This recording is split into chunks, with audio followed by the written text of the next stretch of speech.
I am not just a wife, not just a mom. I am a daughter, a sister. I give myself all these other job titles, but those are things that make me who I am. I wouldn't change anything about me growing up. Be who you are on the inside, just be you. Michaela Scurlock presents A Pro-Wife Story, featuring Kelly Davis. Welcome to A Pro-Wife Story. Today we're sitting down with Kelly Davis. Kelly is the wife of Carolina Panther all-time favorite Thomas Davis. Many of you do know that the Carolina Panthers are known to keep pounding. Well, today, Kelly is sharing with us what it means to keep pounding off the field and at home.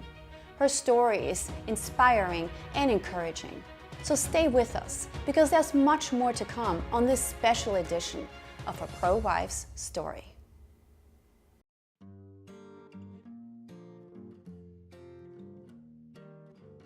Thomas and I met in 2005. A mutual friend of ours, Javon Hay, introduced us. We give him credit for our beautiful union and our kids and everything. Thomas had just recently gotten to Charlotte from being drafted by Carolina. He was coming from Georgia. And I was with friends, and he introduced us, and we hit it off from that day forward. Just two peas in a pod. I went to Winthrop University in 2001, fall. I was coming in with scholarship, coming in, from an awesome senior year in high school, and my first week in college, with all these high expectations, I was pre-med major, I found out I was pregnant. So, the first thing you think is, like, how do I tell my parents? My, world is destroyed. I'm getting ready to start this new life, this new career, being in college, being away from home. I come from a huge family. I have 7 brothers and sisters. There are 8 of us. And how do I tell them, all of these people who are so excited for me, so happy for me, that I'm pregnant? I had a boyfriend during high school who was the same boyfriend throughout high school, and found out that first week, the Friday that I was about to come home and visit family, that I was pregnant. So I called my sisters first and got on the phone with 2 of them, and they 3-wayed in another sister, and we were all on the phone.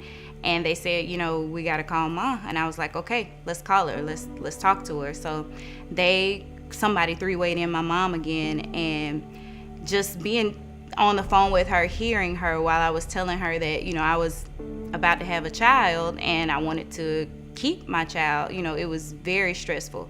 And I think that, she was a little disappointed, but she knew me. She knew that I was going to push through whatever came in front of me, and that I was going to continue going to school. That was not an option. And she's like, well, it's not an option that you're not going to keep the baby. So, let's move on, let's move forward. And it was like life just went after that we're having a kid. And that's what happened. I went on to finish, that year at Winthrop. I went home and had Sky and took some time off, to recoup from having a child, and went right back to Winthrop to finish out my college career. And I ended up graduating with a bachelor's degree in science, concentration in pre-med biology.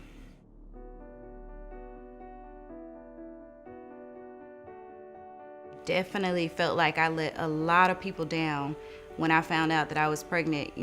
I've got nieces and nephews that are looking at me. I've got friends that are looking at me, and I don't want to necessarily say I was the good girl while in high school, but a lot of the different cliques that I hung out with, you had 10 or 12 different groups, and I was friends with everybody in all those groups. They would have never thought that Kelly would have a child so early. So I felt like, everyone around me, friends and family, I was letting them down. I was a huge disappointment, and I had to pray and really pull myself out of going into a state of depression when I found out. I had to tell myself that you can do this, you can get through college, you can still, follow your dreams and do whatever it is that you want to do. And one child is not going to stop it. I had to keep telling myself, one child's not going to stop, your progress and what you're doing. And I told myself that. I pushed through. I, went back to work. I was working multiple jobs with Sky, when she was a newborn, and I did what I had to do to keep pushing through college. When I first found out I was pregnant, I had a fear of being a single parent, but it was just for that short amount of time. When I prayed and picked myself up and, got my thoughts together and realized that I can continue on with school and I can continue on with my goals and my dreams, the thought of me being afraid of being a single parent went away. Having a kid does not mean that life stops. You can definitely move forward. I have a ton of teenage girls that I talk to today and young, college age girls that I talk to. And I've talked to a few that have been pregnant or have had a child, and I've let them know this does not mean you have to stop your dreams. This does not mean you can't move forward with whatever it is that you need to do. Like, I knew that Sky's father and I were not going to be together, and we were good friends and still are great friends. I knew that, that wasn't going to work out, but I was still going to be a single parent. He was going to be a single dad. We were going to share time with her. And I just felt like this is okay. This is normal for a lot of people, and we can make it work. More with Kelly Davis when a pro-wife story returns.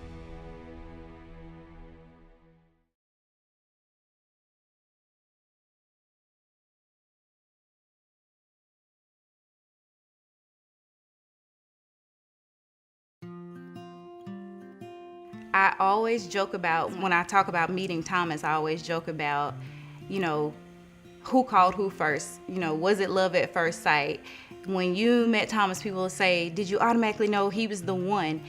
I feel like when I met Thomas that there was no way that I was not going to ever talk to this guy again. We had some type of bond, some type of chemistry or something going on. The first thing that came out of his mouth when he met me was that he had a son. So automatically that was a connection for me because I had a daughter. So I, told him I have a daughter. And it was really weird because neither one of us had ever told people that we met or dated right off top that we had a child. And his little boy that he had was only a few months old. So, it was an interesting conversation and we automatically had something to talk about. Then we keep talking and we find out all these things that we have in common. And there was no way in my mind that I ever thought that, we're gonna get married as soon as we did within three years. But I always knew he would be a good friend. There was some type of connection there. And I knew that I liked him. So I will say, it was love at first sight. Because I knew, oh my gosh, I like him. I don't know why I like him, I would probably say now that I would say, oh my gosh, I'm infatuated or in love with this guy. And I don't know why. It's just something that stood out about him. I didn't even know when I met him that he played football. The guy, Javon, who introduced us, didn't tell me that he was a football player. And I found out from listening to him say, he had to go to work, and he would always use terms like work or, I don't get off of work. Or so within, probably about a week, I found out. Thomas proposed when I was about to graduate from Winthrop University. I had family coming in town, and he had family coming in town, and we were kind of living together, but kind of not. I still had my townhouse in Rock Hill, South Carolina, but I was always at Thomas's house.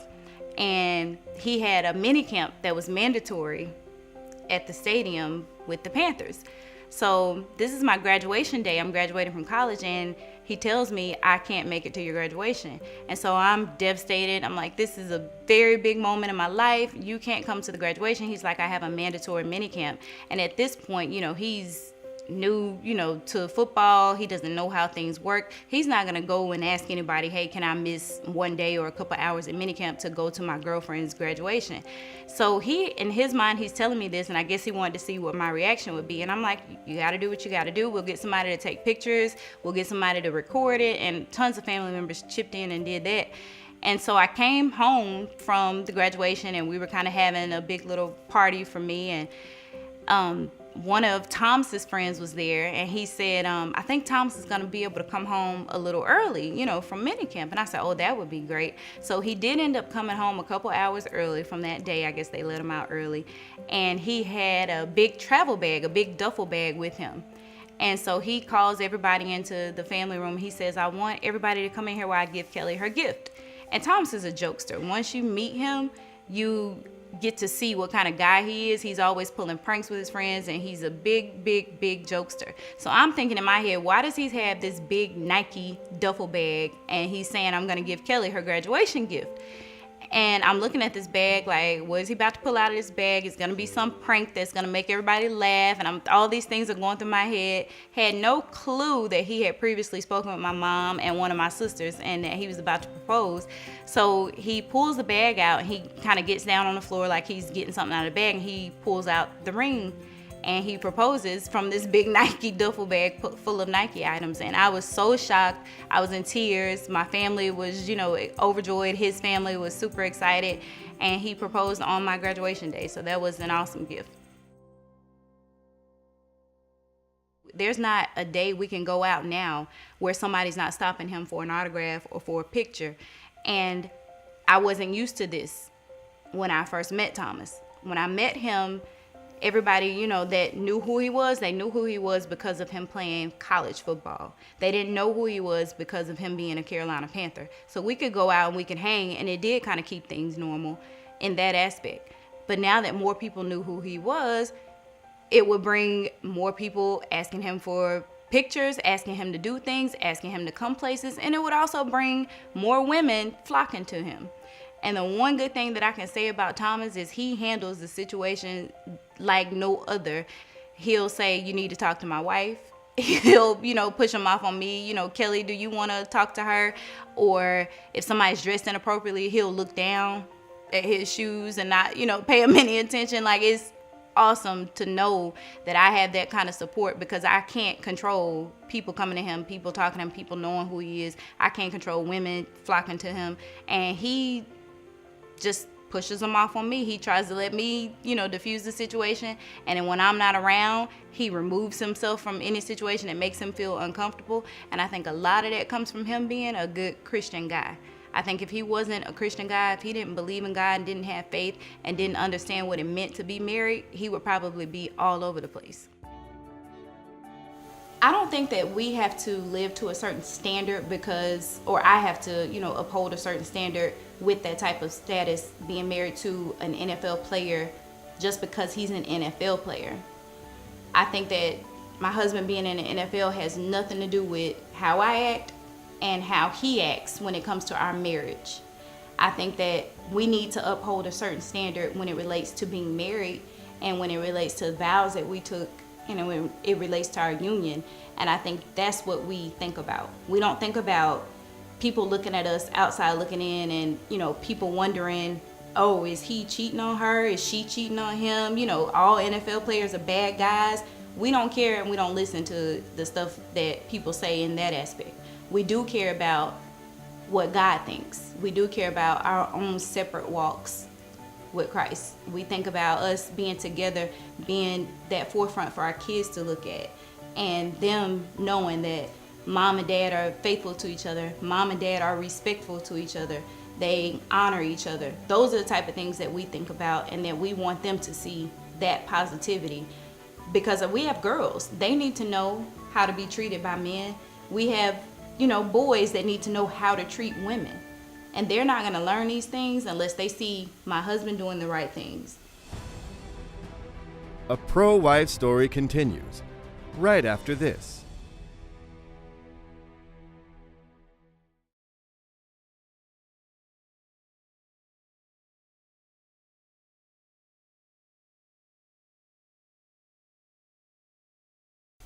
After getting married, being in the NFL, starting a family, all these things happening at one time, Thomas and I experienced a lot of hardships getting to the point where we are today. A lot of people don't know what goes on behind closed doors when you're in the NFL. They don't know what goes on when you're dealing with injuries in the NFL. And I can just say one thing started happening after another with Thomas. It was probably about 2006 or 7 when it started. Thomas had a torn labrum in his shoulder, and that was probably the first big injury that he had. And he got past that. He had a little minor surgery on his torn labrum, and he was back playing the next season. And so 2008, this season where he started playing, he found out right before the season started that he had a heart issue. the Children's Hospital, Levine Children's Hospital and CMC, they were doing an event where they do these heart exams on teenagers that are involved in any sports in Mecklenburg County, because a lot of parents can't pay for the complete physicals for their kids. So they were giving free physicals, and they were also doing these extensive heart exams. So the hospital invited Thomas to come to an event. They said, we want you to come to our Heart of a Champion event. We're going to do these extensive heart tests on these kids, and some of the kids may be really scared about getting these tests done. So if you could come up on stage and get hooked up to all the monitors and do the test and let them know that it's okay. Tom says, no problem. He says, I'll do it. I'll come do the test. He goes one weekend to do this test, and he's in front of these kids and he's speaking to them. He's letting them know that it's important that they get these tests done. And they find out when they do the test that Thomas has an abnormal coronary artery. And so he calls me, because I was not at this event with him this particular day, and he says, something's wrong with my heart. And I'm like, something's wrong with your heart? What do you mean? So he explained to me what was going on. He said, I'm not sure to the extent of what it is. They just told me that I need to call the stadium and talk to the trainer, and I need to talk to the doctors from the team, and they're going to have to send me to Sanger Heart Institute, tomorrow, which would have been Monday morning. We found out from one doctor who was at Emory in Georgia, in Atlanta. He said, look, if you keep sending stuff off, he said, somebody's going to want to operate on you. He said, if you were going to pass out or you were going to die from this rare heart condition that you have, he said it would already happen. He said, your heart rate has been through the roof when you're out there playing football. He said, so if you were going to pass out from your heart rate speeding up and die, it would have already happened. He says, I'm going to recommend no surgery, and I'm going to recommend that you continue to play football. He said, and you can confirm this with the doctors in Charlotte. And, they looked over everything again, and they all agreed, we're not going to do surgery. And this was all within a week's time. During this time where he's, figuring all this stuff out, he starts playing this football season, and at the beginning in training camp, he tears his hamstring. So he's already got a weak hamstring going into this season. Now, I believe it's 2009 at this point. And he comes back from that injury with his hamstring being tweaked and it being torn a little bit, and he's playing an awesome game. And within the third quarter of this game, this is towards the late of the season, I forget who they were playing, he tears his ACL. He has the surgery done. He comes back within 6 months' time. He's back running the 40 in a 4.4, doing amazing. And during his comeback off of that ACL tear, he tears that same knee a second time. So now we're in knee tear number 2, same leg, and completely crushed because of all the hard work that it takes to go back into this injury. During this time, a lot of people didn't even know we had his mom living with us during this time. Thomas's mom had been sick. She had been having many strokes, and she had one major stroke that gave her some partial brain damage. So she had to come and live with us and go through speech therapy and physical therapy and do all these things. I've got 3 kids at home, pregnant with the 4th child at home. Thomas tears his ACL this second time. His mom's living with us now. Recovers from this surgery well. He trains as hard as he could train. He, gets back to playing football. He plays first home game. They're playing against Green Bay. Thomas is playing with a knee brace on. Everything is going well. He's out there making tackles. He gets tripped up by one of his own teammates and gets leg whipped in the side of his right leg and tears his ACL a 3rd time. And this is where I need to ask you. Ooh. Sorry. Is that Thomas Davis? Yeah, that is TV. When I saw it happen, I knew. When he grabbed his leg, I knew. And my heart sank. And it wasn't about him, not being able to play football anymore. It wasn't about, the pain even that he was going through from that tear. It was just about all the hard work and dedication that he went through to come back again. I knew. Nobody else knew what he went through. I knew, those nights of having to lift his leg up in the bed or having to help him walk or getting up and down stairs. Our house had stairs everywhere you look. So I knew all that hard work he put into trying to get back to do what he loved. So Thomas tries to pull himself together and get back in the game. And I even knew when he tried to go back into the game that his leg wasn't right. It wasn't stable. So he tried to go back into the game, and he ended up coming out and not playing anymore. So I talked to him after the game, and on my walk going down there, I'm telling myself, what do I say to him? Because I know he tore it again. And I said, I know if I know, Thomas knows. So when he comes out of the locker room, and I give him a hug, and he just held me, I held him, and we kind of rocked back and forth. He didn't even say, Kelly, I know it's torn. Kelly, I have to go to the doctor in the morning. He just said, I'm done. He said, I'm done. And I said, okay. I said, it's okay. If you feel like in your heart that you're 100% done, then you're done. And I said, but if you feel like in your heart that you can keep going and that you're not, then you're not. What do you feel? This is your thing. Nobody can tell you what to do. And the Panthers gave him another shot. There's not another team out there that would have given a guy who's had 3 consecutive ACL tears in the same knee another chance at playing football. They wouldn't paid him $1. There's no way that was going to happen. And all 3 of the tears happened within a 2-year time span. There's no way. And the Panthers stuck by him. They said, if anybody can come back from 3 ACL tears, it'll be Thomas. He said Thomas can do it. And Thomas, after his 3rd tear, he came back. He was the first NFL player in the history that anyone knows of to come back after 3 consecutive tears in the same knee and play at the level that he's playing. And he's playing at a Pro Bowl level. His stats are through the roof. And we take a step back now and we look at all these things that have happened. And we think about all the things we were going through while it was happening. Even with the situation with his mom, and she's gotten so much better. She lived with us for a whole year. And we say, how did we do that? How did we pull through? How did we fight through all of this stuff that was going on? And I think that that's what makes us Thomas and Kelly Davis, because we can do that. We do it, and we don't think about it until after it's done. A Pro Wife Story returns in just a moment.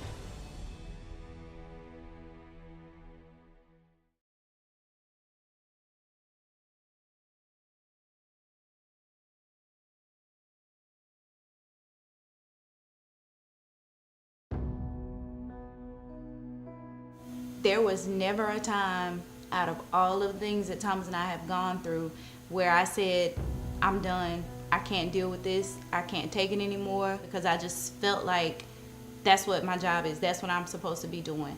Me as his wife, me as, our kid's mother, me as being, one of the people in the family that everyone comes to talk about things. I felt like that's what I was supposed to do. But it is tough and it can be overwhelming.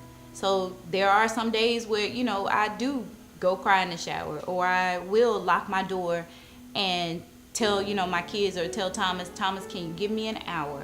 I need an hour, just me.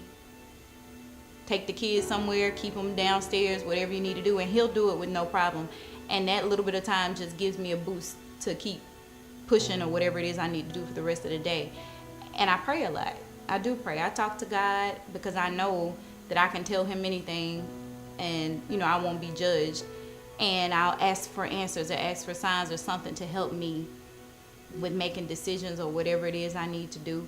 I do need help sometimes. I am normal. Just because I'm an NFL wife does not mean everything's laid out on a silver platter for me.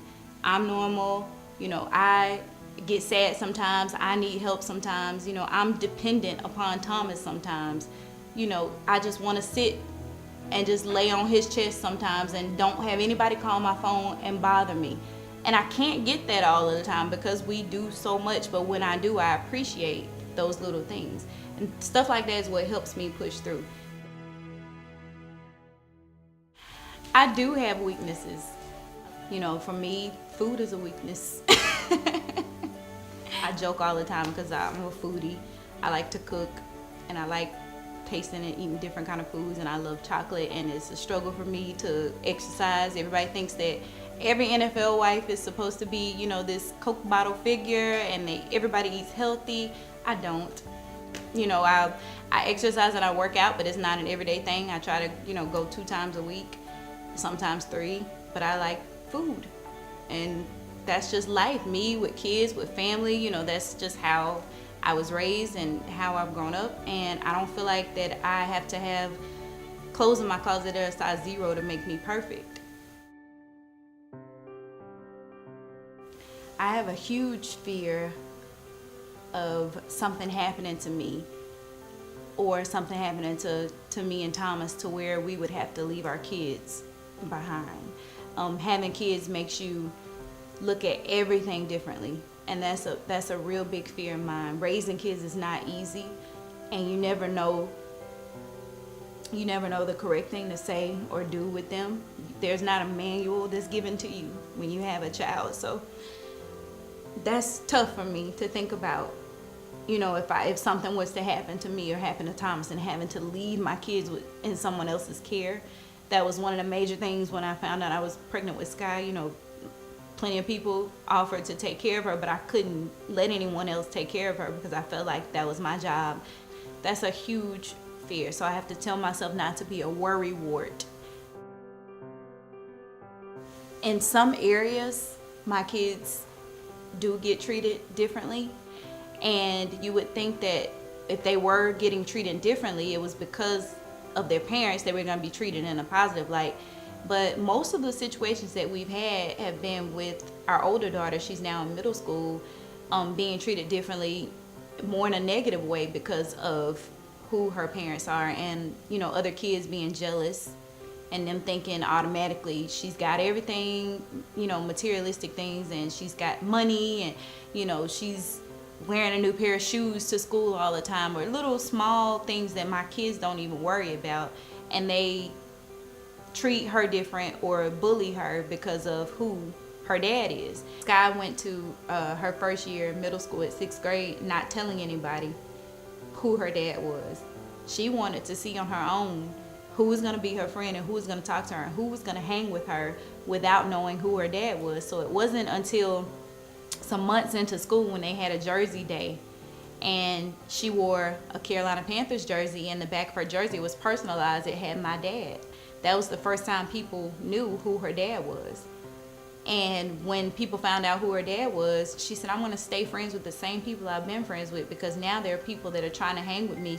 And those are things that they're going to have to go through. And we choose, as parents, where we're going to send our kids to school, how we're going to raise them, all these things. And we chose to put them in public school because we didn't think there was a problem with public school. If their grades are good, we're going to keep them in public school and try to keep normalcy around them, try to keep their life as normal as possible. And I think that now that she's getting older, she's realizing how to handle situations. We have the 3 little ones coming up behind her, and she's able to help us with them when they have something that they want to talk about or discuss, but we try to keep them as normal as possible. Little things that people don't teach their kids anymore, we try to instill in our kids and in our academy kids so that they're better when they grow up. More with Kelly Davis when A Pro-Wife Story returns.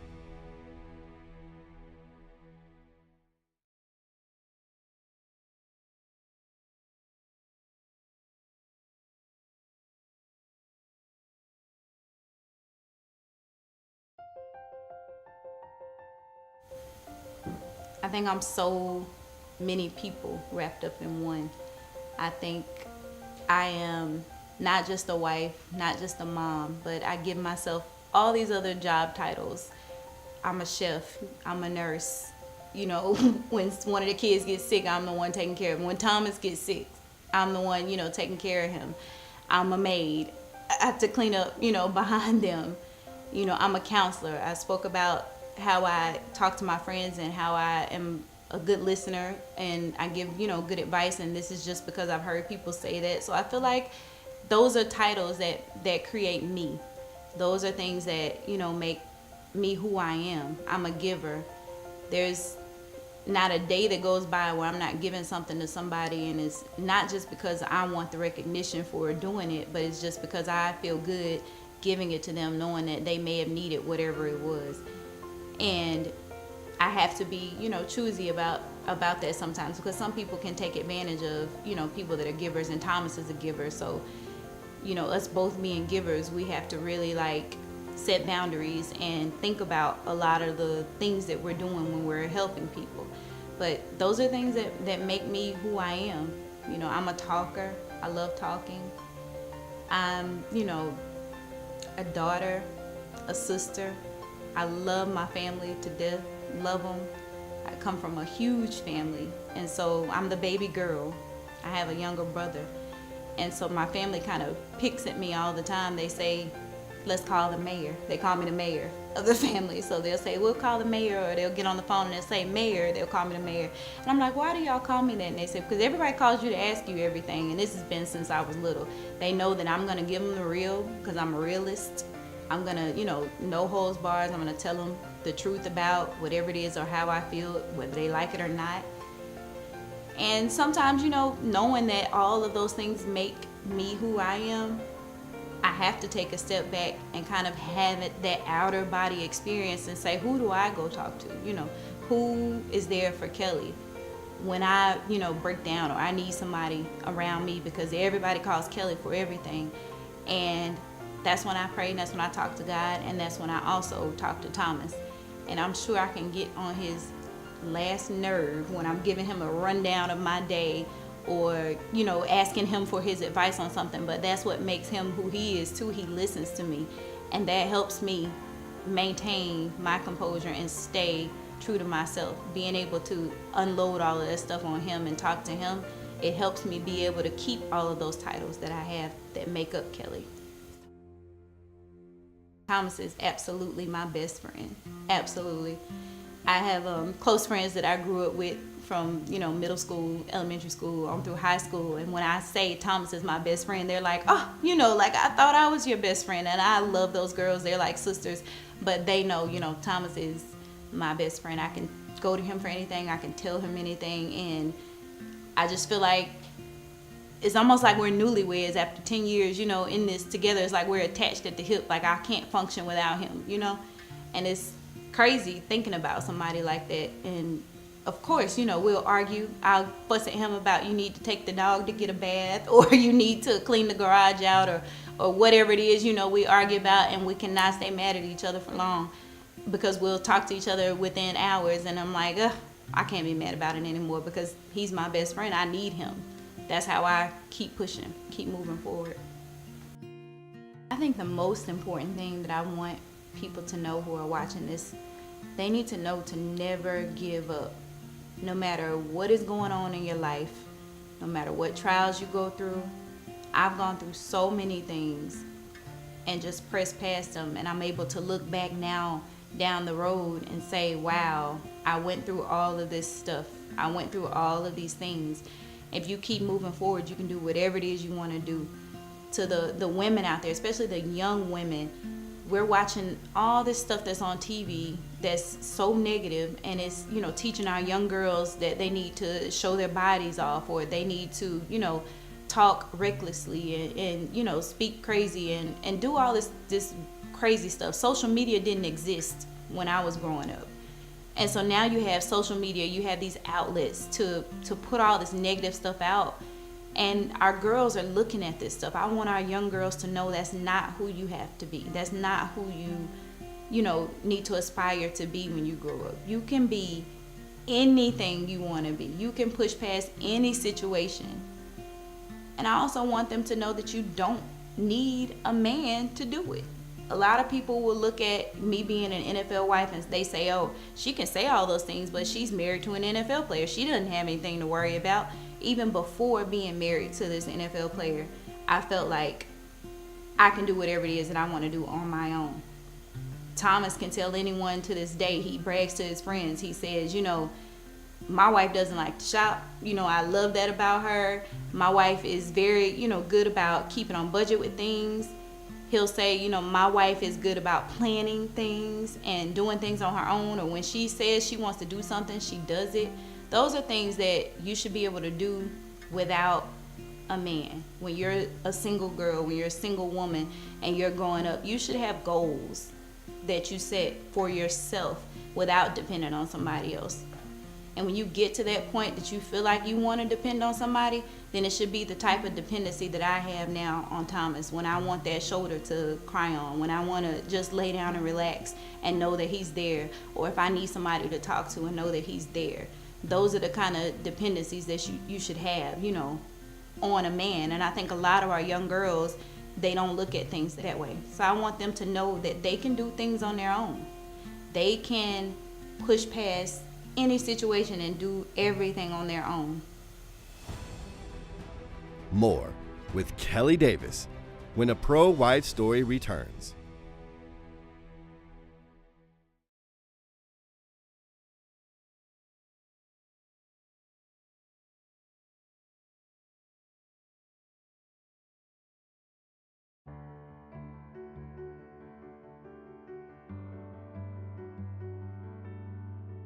I think even with graduating, I didn't know, you know, clearly in my head that I was not going to go on to medical school, that was going to be it, you know, as far as what I wanted to do, my goal of going to medical school. And Thomas and I had a conversation, and that just wasn't what he saw, you know, in his plans. His wife leaving, going to medical school, and him having to take care of kids while playing in the National Football League. So he did, you know, a little compromising with me. He said, if it's something that you want to do later on, by all means, you know, go do it. He said, I just don't think it's a good time to do it now while we have young kids.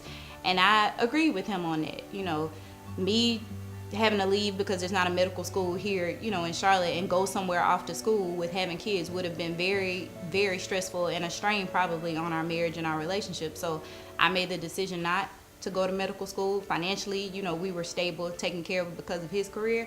And now that I look back on it, I feel like I made the right decision. I feel like, you know, that's the career that I chose that I wanted to do. But I honestly don't think that that's where my heart was at. Everything that I'm doing now is related to kids. You know, I substitute teach, you know, I volunteer at my kids' schools. I run our leadership academy along with our board members for the foundation.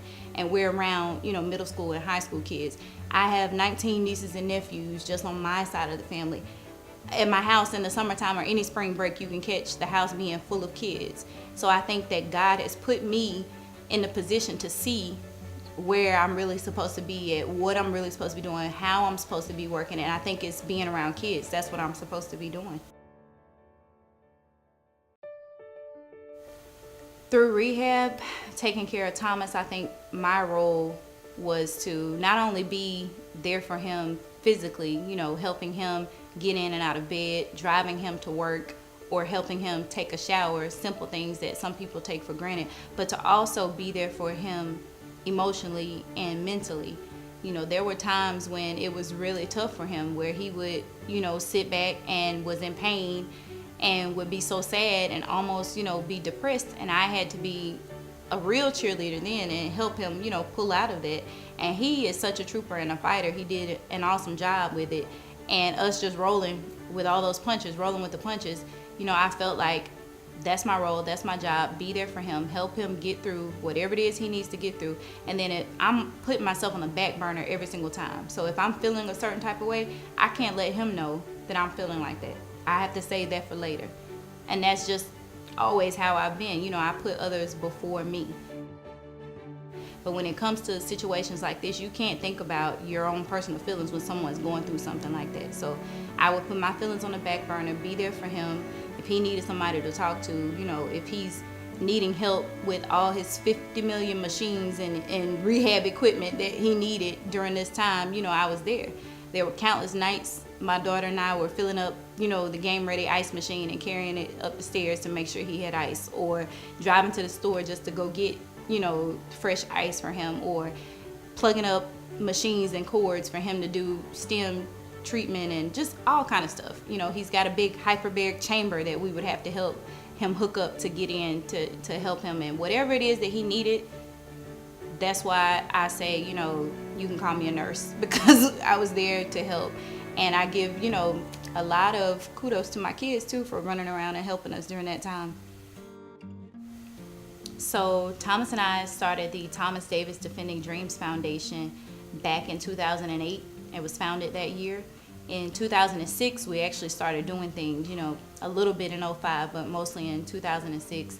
And we founded the foundation. We sat together one night. Thomas said, Kelly, I want to do more. It was kind of pillow talk. He said, I want to do more. I want to give back more, not just in Charlotte, but also in my hometown in Georgia. He said, in your hometown, in South Carolina, I want to do more for these kids. He said, there are so many kids out here that need help and don't have anybody to back them. I said, of course, whatever you want to do, I'm there. I'll help you. Not knowing at that moment, he wanted me to be executive director and really, run the foundation. And I was perfectly fine with it. We found some awesome people that are on our board here in Charlotte, 2 Charlotte natives, one that's not far from Charlotte, living in North Carolina. And we have actually 3 Charlotte natives. Another guy, he actually went to college with Thomas at Georgia. So he was very close with him, kind of like a brother, and he's on our board and just so happened to live back in Charlotte. And these guys take their free time that they have and give 100% to the foundation. They don't get paid $1 for anything that they do. They help with the event planning. They, at every event that we have, whether it's out of town, whether it's in Charlotte, they're there. They help with fundraising. They donate their own funds out of their own pocket. They believe in what Thomas and I believe in, and that's improving the life of underprivileged kids. The way that I grew up, the way that Thomas grew up, we've seen so many children go without things, just simple things that they need to get by. Something as simple as, them going back to school with a book bag or school supplies. Those are things that we wanted to make sure that we help with. So we do different events throughout the year, and everything that we do for the kids is 100% free. We don't charge a dime. If we do a football camp, we have 320 kids there. Everything about that camp is free. They eat breakfast, they eat lunch, they get t-shirts, they get autographs from other football players we invite to help us. They learn skills not only on the football field, they also get to talk to real men that are out there teaching them, things about life and telling them how they should be respectful, in the classroom and at home. Simple things like that, that's what's needed in the community and in tons of communities around the world. We do Thanksgiving event through the foundation where we take the whole women and children shelter out for a Thanksgiving dinner. A lot of the people that are inside of the shelter, especially the women and children shelter, they're there for reasons that they could not control. We've talked to some of these women who were involved in domestic violence situations, or they were involved in situations where the economy was so bad and they lost their job and they have kids to take care of and they're single parents, and now they've ended up in a shelter. So those are things that we want to do to help families like that. So taking them out to dinner or donating items to the shelter that they might need. We're 100% hands-on doing it. When we do our book bag giveaway, we actually pack the book bags in our living room at our house with 30 or 40 volunteers, and we pack hundreds of book bags to give away to kids. Those are things that you don't see a lot of, guys in the NFL, a lot of couples in the NFL doing. To introduce the winner of the Walter Payton NFL Man of the Year Award, Thomas Davis.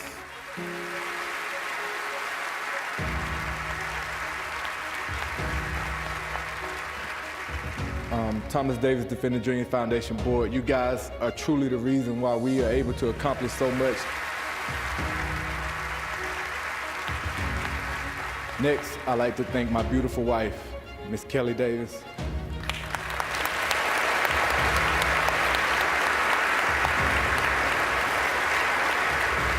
She's been there for me. Through everything that I've gone through, injuries, everything. So often in my career, I've been the guy that just came up just short. But receiving this award tonight signifies and capitalizes everything that I've been able to accomplish. Thank you.